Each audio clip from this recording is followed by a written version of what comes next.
Assalamualaikum warahmatullahi wabarakatuh. Sebelumnya terima kasih kepada dosen pengampu mata kuliah Botani Farmasi, yaitu Bapak Apoteker Hayul Fadli, Magister Sains. Kami dari kelompok 23 akan mempresentasikan hasil diskusi kami, yaitu tentang fotosintesis. Saya Wahyu Mokfira dengan NIM 2201239. Saya Naya Maisa Marlin dengan NIM 2201219. Baik, di sini saya akan menjelaskan mengenai fotosintesis. Dari SD, SMP, SMA hingga sekarang kita selalu mempelajari atau pastinya sudah memahami mengenai fotosintesis tersebut. Nah, jadi fotosintesis ini berasal dari dua kata, yaitu foto dan sintesis. Foto artinya cahaya dan sintesis artinya pembentukan atau penyusunan. Jadi, fotosintesis ini dapat diartikan yaitu suatu proses pembentukan zat makanan berupa karbohidrat dengan bantuan cahaya matahari. Tidak semua organisme bisa melakukan fotosintesis. Beberapa organisme yang bisa melakukan fotosintesis itu seperti bakteri, tumbuhan, alga, atau ganggang. Kenapa mereka bisa melakukan fotosintesis tersebut? Karena mereka memiliki yang namanya klorofil atau zat hijau daun. Foton atau cahaya yang mengenai membran tilakoid akan dikonversi menjadi ATP dan NADPH. Selain itu, pada tahapan ini H2O akan mengalami fotolisis, sehingga menghasilkan O2 yang dikeluarkan ke atmosfer. ATP dan ADPH ini akan digunakan pada tahapan kedua, yaitu digunakan untuk reaksi gelap. Tadi telah disebutkan bahwa reaksi gelap terjadinya di stroma. Nah, ATP dan NADPH yang dihasilkan pada tahap reaksi terang akan digunakan untuk mengkonversi CO2 sehingga membentuk gula. Pada tahapan reaksi gelap, ADP, fosfat inorganik, dan NADP+ akan dikembalikan ke tahap reaksi terang. Selanjutnya kita akan membahas manfaat dari fotosintesis.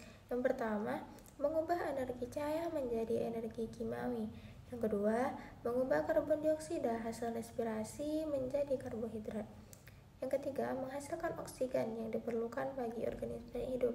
Terakhir, menghasilkan kerangka karbon yang menjadi bahan dasar pembentukan senyawa organik lain. Nah, jadi fotosintesis itu terjadi pada bagian daun. Ketika daun tersebut kita potong dengan bentuk potongan melintang, maka kita lihat di mikroskop hasilnya seperti gambar ini. Nah, jadi yang pertama itu jaringan yang paling atas itu kita sebut dengan jaringan epidermis. Kemudian di bawahnya kita dapat menemukan jaringan yang berbentuk seperti tiang pagar yang disebut dengan jaringan parenkim palisade. Selanjutnya di bawahnya lagi yang disebut dengan jaringan bunga karang atau jaringan spons. Kemudian di paling bawah ini terdapat epidermis lagi, yaitu epidermis bawah. Pada bagian epidermis bawah inilah kita dapat menemukan celah-celah. Nah, celah-celah yang terdapat di epidermis bawah itu dikeluarkan dengan stomata yang merupakan tempat untuk keluar masuknya O2 dan CO2. Nah, kalau kita mengiris daun, tepat terkena tulang daunnya, pada mikroskop akan kita temukan jaringan pembuluh angkut berupa xilem dan floem, yang dimana xilem ini fungsinya untuk mengangkut air dan garam mineral dari akar menuju daun. Sedangkan floem berfungsi untuk mengangkut sistem hasil dari fotosintesis tersebut. Aliran terang yang terbagi menjadi dua, yaitu siklik dan non-siklik. Pertama, kita akan membahas aliran non-siklik terlebih dahulu. Nah, mari kita simak pembahasannya. Cahaya matahari akan ditangkap oleh klorofil dalam fotosistem 2, sehingga elektron di pusat itu akan naik ke tingkat energi yang lebih tinggi. Ditangkap oleh akseptor primer, elektron tersebut akan mengalir turun untuk menuju tingkat energi awalnya, namun melewati beberapa molekul sebagai akseptornya. Elektron yang telah naik akan menyebabkan pusat fotosistem 2 kekurangan elektron. Nah, untuk mengisi kekosongan tersebut, suatu enzim akan memecah H2O menjadi 2 molekul H positif dan 1 molekul O negatif, dan namanya disebut proses fotolisis air. 2 molekul O negatif tadi akan bersatu dan akhirnya berubah menjadi oksigen. elektron dari fotosistem 2 yang naik dan ditangkap oleh akseptor, elektron tadi akan dialirkan menuju Pg, kompleks sitokrom, dan Pc yang mengantar kembali ke tingkat energi semula. Ketika ditangkap oleh protein-protein tersebut, tadi elektron akan melepaskan sebagian energinya sehingga dapat digunakan membentuk ATP. Nah, di samping itu, elektron pada fotosistem 1 juga telah tereksitasi ke tingkat energi yang lebih tinggi. Karena menangkap energi matahari, elektron dari fotosistem 2 akan turun dan dari kompleks protein dan mengisi kekosongan yang terjadi di fotosistem 1. Nah, sedangkan elektron dari fotosistem 1 yang naik akan ditangkap oleh akseptor primer, lalu diteruskan menuju Fd yang menjadi perantara sebelum elektron tersebut menuju enzim NADP+ reduktase. NADP+ reduktasi akan menggunakan elektron untuk reaksi reduksi sehingga bisa membentuk NADPH. Nah, setelah mengetahui proses aliran non-siklik tadi, selanjutnya aliran siklik. Cahaya matahari akan menggerakkan elektron dan ditangkap oleh fotosistem 1 sehingga naik ke tingkat energi yang lebih tinggi. Elektron yang naik tersebut akan ditangkap oleh akseptor primer, kemudian disalurkan menuju Fd atau ferredoksin, selanjutnya ke Pg atau plastoquinon, kemudian ke kompleks sitokrom, dan ke Pc atau plastocyanin, kemudian kembali lagi ke fotosistem 1. Nah, pada saat bergerak dari Fd ke Pg ke kompleks sitokrom dan ke Pc, elektron akan melepas energi yang akan digunakan untuk membuat ATP. Reaksi gelap ini disebut juga dengan siklus Kelvin. Alasan disebut reaksi gelap karena pada proses ini tidak membutuhkan cahaya matahari secara langsung. Reaksi gelap atau siklus Kelvin pada proses fotosintesis terjadi setelah adanya reaksi terang. Nah, seperti yang sudah dijelaskan oleh rekan saya tadi, bahwa pada reaksi terang itu menghasilkan ATP dan NADPH yang akan digunakan pada reaksi gelap. Sehingga reaksi gelap merupakan proses masuknya ion karbon berbentuk CO2 yang nantinya akan menghasilkan output berupa gula. Siklus ini menggunakan ATP dan NADPH untuk membentuk gula tersebut.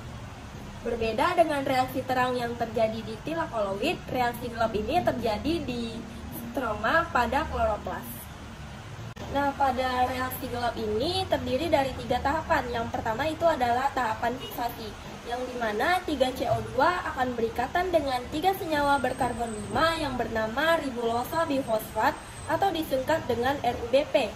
Enzim yang mengkatalis tahap pertama ini adalah Rubisco.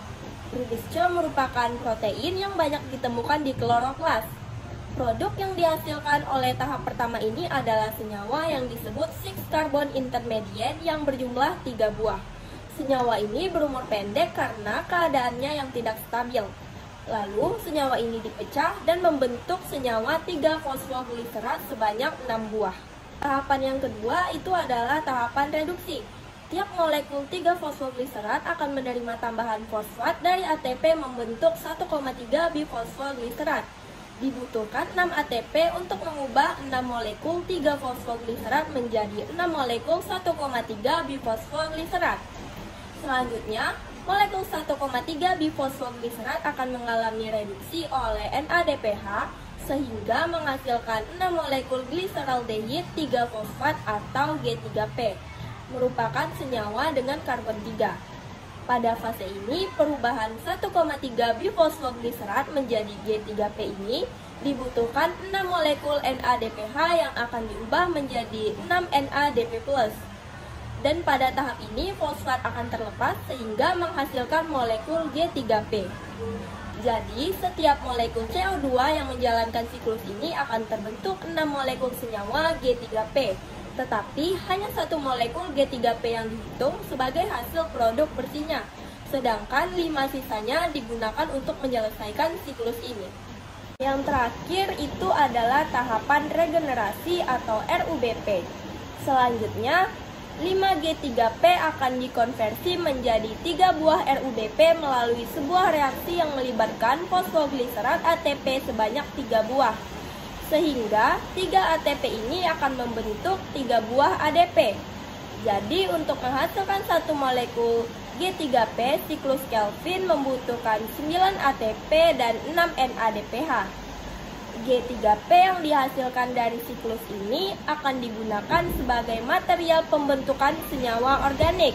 Contohnya, untuk membentuk glukosa yang nantinya dapat digunakan untuk aktivitas tumbuhan itu sendiri yang digunakan untuk pertumbuhan.